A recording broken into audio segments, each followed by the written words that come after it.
The following program is a public access production. Comcast is required to provide time on this channel and make it available pursuant to franchise agreements with the communities we serve. Comcast is not affiliated with the following program or the producers of public access programming and is not responsible for the content. The following program does not reflect the opinions of Comcast or its affiliates.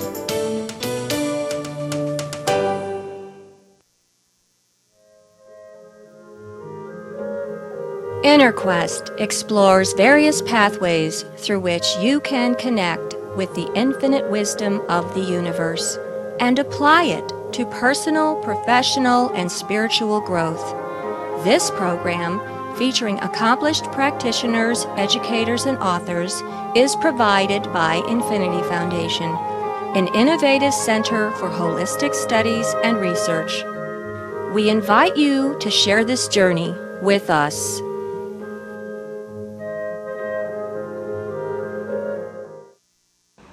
Hello, welcome to InnerQuest.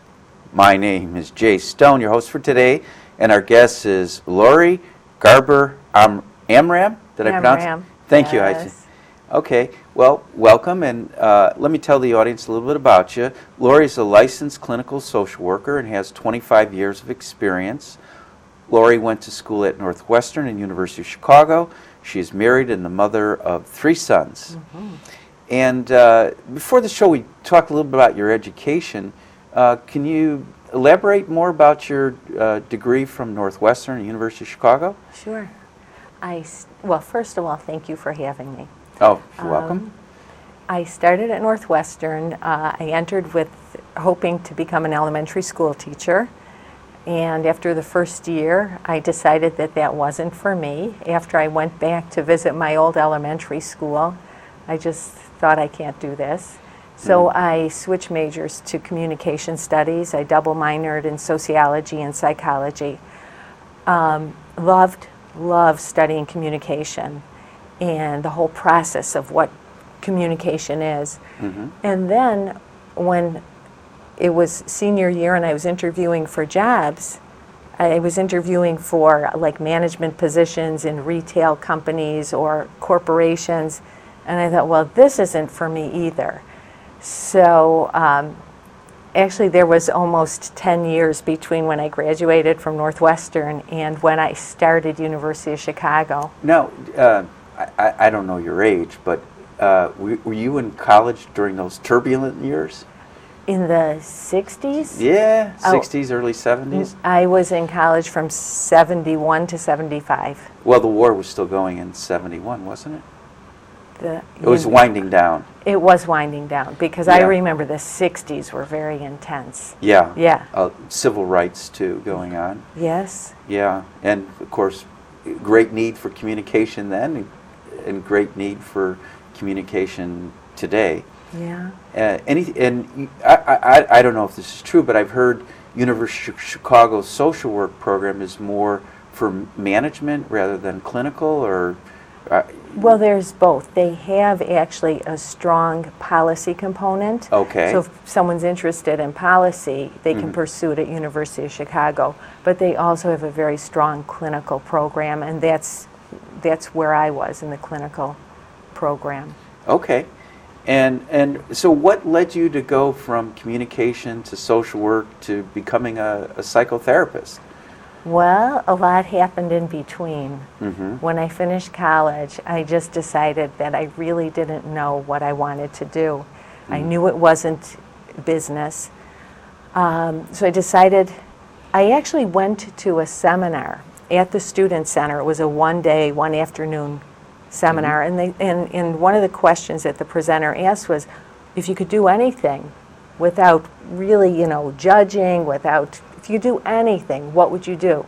He said, well, I would travel. Now list whatever steps it would take in order to make that a reality. Mm-hmm. And as I listed everything, I realized I could really do this. I could really travel. So I spent 4 months backpacking and hitchhiking through Europe. Mm-hmm. And the idea was that I would come back and start to figure out where I would work and what I would do. And your parents probably loved that. Oh, yeah, right. So I think like in November, I called from Greece and I said, you know what, I'm not coming home, I'm going to Israel. And I got there, I spent 4 months on a kibbutz, and then what was that like, living on a kibbutz? Oh, I loved it. I just loved it. Being part of a community, which is so very different than how I grew up here, and I think how most people grow up. And was English or Hebrew spoken on the kibbutz? Most Israelis speak a pretty good level of English, so it was English. Yeah. And was it a farming? Yeah, it was an agricultural kibbutz, but actually many of the kibbutzim have some kind of industry on the kibbutz in order to generate more income. So at the one that I was at, they had a water boiler factory as well, the Chromagen, and dairy and like sheep and goats. But was there a lot of Americans living on the kibbutz? No, there was a whole contingent of volunteers, which is common on kibbutzim, and some Americans, but people from all over the world, Italy, Australia. And would they allow non-Jews to volunteer at the kibbutz? Yeah, I think most of the volunteers were not Jewish. Yeah, it was like a thing to do if you were a traveler. And you get food and board. And did you ever tell your patients, you should go live on a kibbutz for 4 months and figure it out? No. But I'm a big advocate for kids who are coming out of high school to take a gap year and explore. It took me 10 years to figure out what I wanted to do with my life. And do you counsel a lot of kids? I started out working with children as an intern, and actually I had 2 internships. The second one was with adolescents, but I love the verbal aspect of psychotherapy, and there's less of that with young children. Although it's interesting to me, as I would observe children in the therapy room doing play therapy, I could see the beginning of an adult issue. Right? So if I saw someone who was fearful and shy and afraid to express themselves in play, I could see that could be the adult issue that they're dealing with as well. Not necessarily, but the issues are similar between children and adults. Yeah. Very, very good. And so there was a gap between Northwestern and University of Chicago. And then so how did you go from the kibbutz to University of Chicago? Well, I first did a stint for 2 years in the Sinai Desert. I lived there. People were doing that at the time, living in tents on the beach. And then after a few months... Kind of like a hippie thing? Exactly. Okay. Exactly. Yeah, it was just an incredible experience. And to be in the Sinai Desert, finding myself as a Jew, it was like, isn't that sweet, right? Yeah. But there was also a holiday resort village that neighbored the beach right there. And I applied for work there, and then I worked there for probably 18 months. And then the Sinai was given back to Egypt, and my tourist visa expired. You only have 27 months. So I went back home, still didn't know what I wanted to do. I worked in different Israeli organizations, the Aliyah Center, El Al, and then went back to Israel and came back to the States. Like, I was so confused. But it's not a bad thing. The struggle isn't a bad thing. Why isn't the struggle a bad thing? Because I think there's the life experience and self-knowledge that one gains through engaging in the struggle. But that's your nature. I don't think everybody goes through a struggle and gets a rich experience in self-knowledge. I'm giving you kudos. Oh, well, thank you. Yeah. And that's true, because I think people are fearful when they don't know what they're going to do. I Weren't you I mean, because you were still young then. You don't have the knowledge and the education, experience you do today. Back then, when you were living in the desert, you were just didn't know any better to have fear. That's true. Just enjoying yourself. I was. It was, yes, scuba dived, did trips all into the Sinai, visited Bedouin villages, rode in command cars and jeeps, and hitchhiked all over Israel. It was just an incredible experience. Have you been back to Israel since? Oh, yes. My husband's Israeli, so he has a whole family, the big family there. So does he have dual citizenship? Yes. You can come and go? Yes, but I would love to talk to you about politics, but we can't talk and do that. No. I do have a son that lives there now, and he's a paratrooper in the Army. So, yeah, I got a lot of skin in the game. Yeah. I would say so. Yeah. Okay, so what drew you into becoming a professional psychotherapist? It was as much intuition as a real decision. At a certain point, I was living in London. I was working at the Embassy of Israel in London, but my security clearance would only get me so far because I was an American and not an Israeli. And I just thought, like, enough of this. What do I really want to do with my life? So I always came back to this idea of helping people. And social work is really one way to do that. So I applied to school, I got in, came back, started. I was like almost a year into the program, and I said to my advisor, like, so what do social workers really do? But I never doubted what I was doing. It was really, I think there's a strong sense of intuition and just rightness with what I was doing. And are you a fan of Carl Jung by any chance? of who? Carl Jung? Oh, I actually was. I read something by Robert Johnson, who's a Jungian therapist. Yeah. That I had wanted to share with you. You want to share it? Yeah, it's not the right time, but I'll share it anyway. Yeah. He talked about this idea of stirring the oatmeal love, and it's about bringing the sacred into mundane.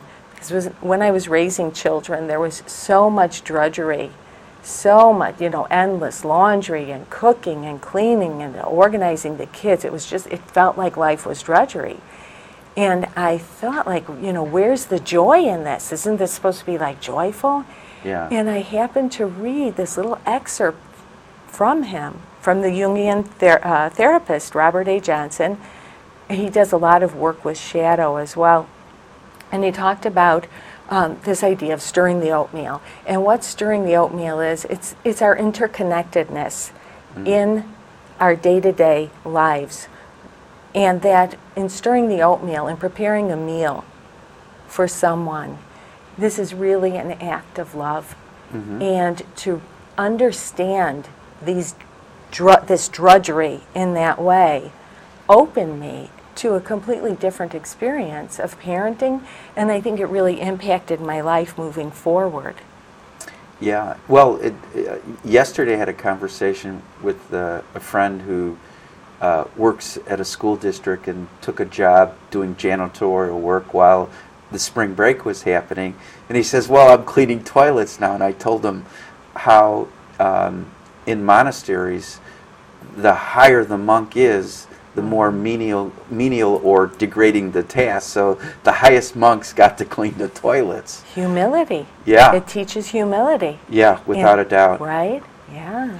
Well, the reason why I brought up Jung was you said you just had an intuition and you just followed it. And Jung once said a therapist's job is to get their patients in touch with their intuition. When therapists have done that, their job is basically over. So true, right? Yeah. Because then people can trust their own judgment. And be self-guided Right. and self-correcting. That's right. That's right. Well, do you have any personal practices that make you a better person and a better psychotherapist? Lots of them. Okay. Lots of them. So part of the practice has been setting up reminders to remind me to practice either breathing, opening my heart. And so those things are like, I have, where I wash the dishes in the kitchen, I have a little vase on a suction cup that's on the window with a flower in it. And it always reminds me that, life is good, there's beauty. I have a peony outside my front door that I pay attention to through the seasons. Sure. And can I tell you my peony story? Please. Okay. So one year, this was maybe 5 or 6 years ago, I thought, I'm going to watch this peony blossom through the spring. I'm really going to pay attention this summer. I'm not going to pass it by one single time without noticing its fragrant beauty. So every day I'd look at the peony, yeah, it's opening, oh yeah, there's the ants on it, which isn't that so cool, that ants, they need ants to open. And, it blossomed and it was beautiful. And I kept thinking, this wasn't as satisfying as I thought. And what I realized, it's like I had this epiphany, which is that I'm looking at the peony, but I forgot about the whole interconnectedness of the sun shining, the ant there, the water, the whole interconnected awe of that whole experience, right? Yeah. So anyway, but I think about that peony and I remember. Well, it sounds to me like you practice a lot of mindfulness. Exactly, yes. Yeah, paying attention to your environment, to what you're feeling, to your perceptions. That's right. And one of the most powerful practices in mindfulness that I've experienced for myself, and that I actually share with clients and encourage them to practice, is, and actually I just taught meditation, two classes in meditation at the high school to teenagers. And what I talk about is breathing. Pay attention to your breathing. When you breathe, if you're really mindful, there's this whole beautiful orchestration in your body. Your belly fills and falls, your back moves, your chest rises, your ribs flare, front, back, sides, the crown of your head raises. There's this dance with each and every breath. Mm-hmm. And then you think about, where does air come from?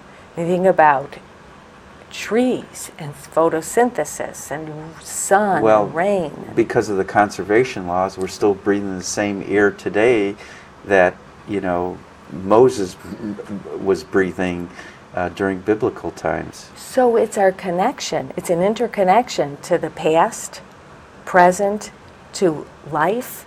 Right? Mm-hmm. There's so much in one breath. So that's a great reminder in terms of a practice, the sustaining practice. Well, I had the good fortune of interviewing Ram Dass for Infinity Foundation. He was a recipient of an award, and he taught, and so I went to Ram Dass' hotel room, and this was after he had a stroke, and his first famous for the book Be Here Now, and then his last book as a senior citizen, being invalid, confined to a wheelchair, is still here now. And he said something that will live with me to the day I die. I asked him if it was possible to be here now, even though he's physically incapacitated, he has difficulty speaking because the stroke affected his speech. And he thought about, Ram Dass chooses his words very carefully. He said, Jay, I'm more here now than ever before. Wow. So, and what I'm getting from you is that mindfulness is an art, it's a practice, and that the older we get, we can still be better at mindfulness. That's true. And I believe that we have to be more mindful as we get older, just so we age more gracefully and we psychologically, emotionally, and spiritually evolve. Yes, that's a great point. It's a great point. And the being mindfulness it takes discipline, right? Mm-hmm. And I think it's really enhanced by our wisdom, and our wisdom is enhanced by being mindful, because you start to see really so much of what you miss in your younger years in life, paying attention moment to moment, just even watching people as they pass Or on the your street. kids. Yeah, especially the kids. Yeah. Yes. Did you teach your children meditation when they were younger? No, because I wasn't doing it as consistently as I have in the last few years. But I taught at my son's high school, and I've gone to yoga with him. So I'm hoping to, influence him. Yes. Do you ever practice meditation with your husband? No, he's not quite open to that. Okay. Yeah. But he does have this way of, sometimes I wonder, he has this enlightened way of being sometimes, being totally present, non-reactive. It's really, and yet being, in his heart, it's really very kind. So it's kind of, he's a good inspiration for me sometimes. Good. It's good to hear. I'm sure you're a wonderful inspiration and mirror for him. Thank you. So you strike me as a very good psychotherapist. Just in the brief time we've been talking, you've got your personal. You're walking the walk. You don't just talk to talk. So I'm going to ask you a loaded question and say, what makes a good psychotherapist? Oh, that's a great question. I think there's an ability to really be present to another human being. I think of psychotherapy at its very best. I think of psychotherapy as a healing art. And so I kind of was intrigued by this idea of what makes having a conversation with another human being healing, right? And yet I think it's our most basic of human needs is to be seen, to be heard, to be experienced, to be touched. It's really addresses this need that we have in us. So I think a good psychotherapist is able to fully take in another person and to be able to be with them in their pain and vulnerability. I think there's an issue of seeing that as a sacred practice, so that when I enter into a psychotherapy relationship with someone, I see it as a privilege to be trusted with their vulnerability. And I think another part of it is that as a psychotherapist, I see myself. I was at the Infinity Foundation for a class, and on the whiteboard was written, "Who heals whom?" And I think this is such a beautiful question as it applies to psychotherapy, because I heal as well. It's like a massage therapist that says, when you give a massage, you get a massage. That's right. Yeah. That's right. Or the Newtonian law of physics, for every action there's an equal and opposite reaction. That's right. That's right. And so therapy, it's a process, so it must be satisfying to see your patients, let's say, come in for grief or someone who's lost and confused, and then over time you see your patients heal. You want to talk a little bit about the evolution or the process that occurs, or you've witnessed? Sure. Been privileged to witness. That's right. It is a privilege to witness people as they shift the way they think about things, the way they see themselves, as they come into a sense of having, embracing their problem. I mean, I think that's intrinsic to a real healing, is to accept your life as it is at this moment. It's only from that place can someone begin to shift and change.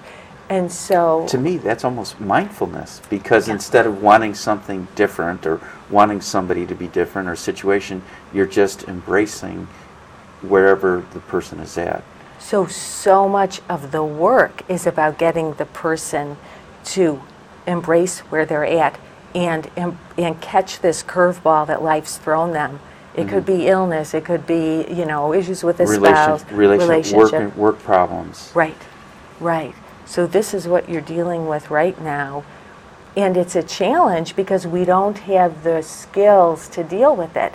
So what skills do I need to acquire in order to meet this challenge more successfully? And so do you help your patients acquire those skills or give them guidance? Yes. And so what kind of skills are you helping your patients to discover or reclaim?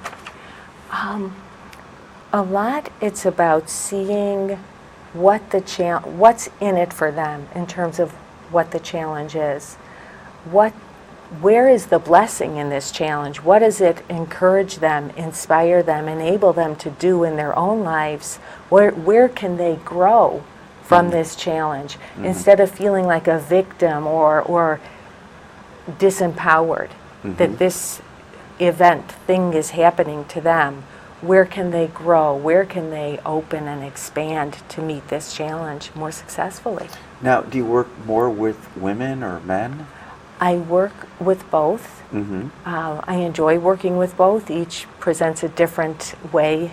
I think that's probably a generalization, but... Yeah, men are from Mars, women are from Venus. Right, right, yeah. But men tend to like more intellectual reasoning and metaphors and seeing how things work and fit, and women tend to be more open-hearted and more about the relationship and feeling seen and heard and understood. They really value that. Now, do you also do couples and families? I work with couples. I prefer individuals. I feel like I can manage the information more. I can really take it in. When I'm working with a couple, and I do that periodically, there's a lot more information, a lot more coming in, and I really love going deeply, which is more easier to do for me with an individual. Now, believe it or not, we just have 2 minutes left. Really? Yeah. Wow, in the flow. Yeah. Well, therapy the world has changed since you started 25 years ago, and I would assume maybe therapy has changed. There's more openness. You want to talk a little bit about how therapy is different for you today than when you started 25 years ago? Oh, well, some of it's maturation. All right, just my years of practicing. Sure. Yeah. I will say 25 years ago, I think it was really taboo to self-disclose. Now I share information with people. Like being a mother or a wife. Right. Or the great stories of you exploring after college. That's right. That's right. I think it's really, people value knowing that I'm another human being that has struggled. So I share more. I think I used to try and think my way through problems, and now with the meditation, sometimes I just empty and see what comes to me. Okay, I can't top that. And besides, we've got to wrap up. For more information about Laurie, the Infinity Foundation, the Inner Quest talk show, stay tuned to the credits at the end. Until next time, wish you good health, good fortune, and good spirits. It's been a real pleasure to meet you. Likewise. Thank you so much.